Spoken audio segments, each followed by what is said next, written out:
पाकिस्तान भेजने की तैयारी मुकम्मल कर ली गई है। दुबई में एम्बुलेंस मैयत लेकर एयरपोर्ट के लिए रवाना। यूएई गवर्नमेंट की तरफ से खुसूसी तैयारा मैयत लेकर कराची पहुंचेगा। पाकिस्तानी वक्त के मुताबिक शाम 7 बजे तैयारा उड़ान भरेगा। रात 9 बजे जहाज कराची लैंड करेगा। परवेज मुशर्रफ, जिनका दुबई में इंतकाल हो गया था, अब उनकी मैयत पाकिस्तान भेजने की तैयारी मुकम्मल कर ली गई है। अब्दुल्ला, हमारे नुमाइंदे हमारे साथ मौजूद हैं, उनसे बात करते हैं। जी, आगाह कीजिएगा।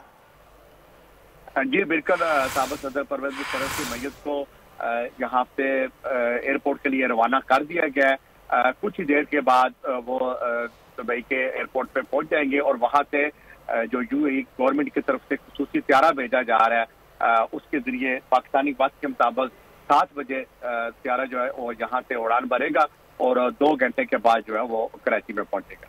जी ठीक है अब्दुल रहमान, बहुत शुक्रिया। हमारे दुबई से नुमाइंदे हमें आगाह कर रहे थे कि साबिक़ सदर जनरल परवेज मुशर्रफ, जिनकी मैयत को तैयारा 7 बजे की लेकर उड़ान भरेगा दुबई से,